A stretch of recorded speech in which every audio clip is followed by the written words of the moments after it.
In a situation that is eerily similar to what happened here in Utah just a few weeks ago, in Pennsylvania, 3 police officers were killed and 2 others wounded after a suspect opened fire on them as they were there to serve a warrant. Police say they killed a shooter. ABC's Mola Lengi on scene in York County, Pennsylvania. Several agencies investigating the deadly shootout that rocked this rural Pennsylvania town, leaving 3 law enforcement officers dead and 2 critically injured. Count of officers down, please. We have 1 officer down. Authorities say the incident unfolded around 2 in the afternoon as officers arrived to serve a warrant in North Codorus Township, about 2 hours west of Philadelphia, when suddenly shots rang out. I was just so sad to see this, right? It's a domestic incident. My mind first went to domestic violence. It looks like it was stalking charges, but that they were going to file with the shooter, who was 24. He was 24 years old and took out 3 police officers, wounded 2 others. They're in critical condition. And it's the same county where a police officer was killed earlier, just a few months ago. Yeah, and they were there to serve a stalking warrant. Something said, hey, your doing domestic that. Partner wants you to leave her alone. And they go to serve that. And instead of just taking it and owning it, he opens fire on the police officers. He ends up being killed, which didn't happen in the case in Fremont and Garland. Right. But the officers were nonetheless treated the same, which was as bad as you can for doing something really. And we talk about this a lot. These domestic violence calls are the most, in my experience, among the most dangerous calls a police officer ever gets. And you don't have a choice, because and this isn't a domestic violence call, but it's a domestic violence related service. They know they're going to serve process. They know they're going to serve him with a warrant, or excuse me, a warrant for stalking. And he's there and with a gun loaded. I mean, they can't just. He was waiting for them. They can't just show up in an armed tank every time they have to serve a warrant or a stalking injunction or something like that. Well, and it sounded to me like there were 5 of them, right? If he was able to kill 3 and wound 2, there were at least multiple officers who were there. The charges that he was going to be served on: trespassing, loitering, prowling at night, and domestic-related investigation that had begun a day earlier. But look, which are minor charges. They're seeing the same thing. I'm seeing pictures of the same kind of thing we just lived through in Tremonton, where you have just these lines of police officers. You've got the community who's rallying around, saying, "I can't believe this happened in our community." Right? There's somebody who. A neighbor who talked about the shooter, saying she remembers him from Boy Scouts, and he was, selling stuff for fundraisers.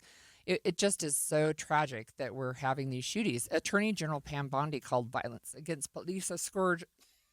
Yeah, and it is. It's something that we're dealing with in our country in ways that I teach at the police academy. I've talked about that several times. You get these young people, and you hope that there's not some chilling effect on people who are considering a career in law enforcement, because there's too much danger. I mean, and you're still going to get great kids. You're still going to get great people that want to do it.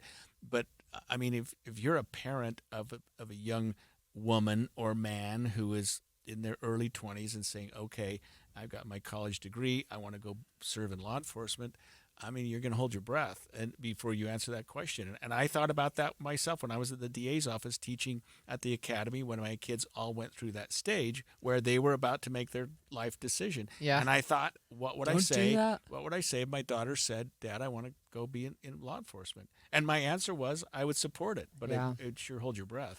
Interestingly, that's a good question. KSL TV actually did a story, I think yesterday, 2 days ago, that there's been a staffing surge after a shortage. So with the Utah Department of Corrections, it's not necessarily all officers, but I think in some ways, some people will reconsider, and in some ways people are going to say, look, it is dangerous out there, and I want to make a difference in my community. But for sure, we've got to have these conversations about how do what do you do here in this type of situation? And just absolutely tragic. I mean, one of the things, I mentioned this was a county where they had another police officer shot. It was actually back in February. I thought it was summer, but a man with a pistol and zip ties entered a hospital's ICU. Do you remember that story? Yeah. Took staff members hostage and then had a shootout that left an officer dead and the shooter, almost shooter. it is a little bit telling, Holly, that 5 officers were injured in as much as 5 officers were there. You Yeah, don't that's expect that big of a group to serve a warrant for the arrest of somebody that's, again, when you read the charges, they didn't sound to me like they were serious. But a warrant means we're hooking you up. We're taking you to jail. But you don't usually have 5 officers go to a house to serve a warrant. So they must have had some knowledge that he was going to be difficult. I mean, and I'm sure that I relatively sure that they were wearing protective body armor, but that doesn't protect you from, a shot to the head or something like that. And some body armor we don't have those details yet. But what we know, right, is that there were these 3 that were killed, 2 others who were wounded, and Josh Shapiro, who is the governor. I mean, he just said it's just a tragic day. And he speaking of Josh Shapiro, he had his own threat. Remember, he had his mansion set on fire while he was still in it. Oh yeah, that's right. A few months ago. Yeah, so York County, Pennsylvania. And I'm sure it's a beautiful area. This is the North Codorus Township where it occurred. Not familiar with that at all. Really rural. Yeah, and when you talk about law enforcement and sort of the chilling effect, we had one officer here in Utah who was injured, but we saw him in uniform not long afterwards. He was at the county fair up there in Box Elder County with his dog. The dog was injured pretty seriously. And in this particular instance in Pennsylvania, there are 2 injured, and you wonder if you're an officer and you've been through that, do you put the uniform back on? Yeah. I mean, our deputy sheriff in Box Elder County did, but I don't know. I mean, that might be the time when your mother or your spouse says, okay, you got take lucky. A desk job. we're gonna find something else for you to do. Find an off ramp. Look, I did a quick search, and I actually was able to find more information than I had this morning at 6:00 when I was trying to put my newsletter together. But here's some more information. They were taking this very seriously. They had a drone in the air. They were approaching cautiously, but this man that they've identified as Matthew Ruth, 24 years old, he was in nearby cornfields dressed in camouflage. He did not want to talk, and he started firing. And a neighbor said they heard at least 30 shots ring out. Oh, he was hidden. He wasn't was in hidden. the house at all. Yeah.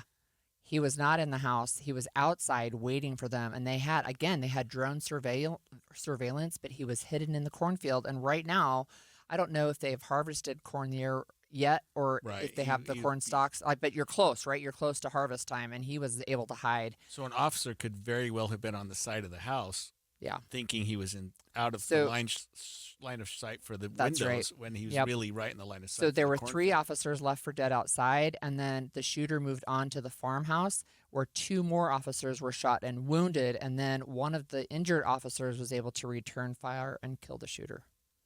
Yeah. Oh, my word. Wow. That community must be rocked. I mean, you look at what happened in Tremont and Garland and that area of our state, and this is just as bad. I mean, one more officer, but it's devastating. These things are devastating. And you and I sat through 2 funerals for these officers and their families and listened to speakers and fellow officers. That was the most telling with the fellow officers, because it's such a camaraderie, and this is tragedy. I could bet you that Utah's going to send some police officers up there to show support. So we had one of our deadliest days. That was one of their deadliest days for Pennsylvania law enforcement in the last 100 years. Oh yeah, it's got to be. Yeah. And these are when we talk about the death of Charlie Kirk and other things, where these sort of political assassinations or shootings or just the things that are happening there. This is not political. This is just a person who it's domestic violence related, a dangerous situation for law enforcement officer, and putting their lives at risk, what they do every day.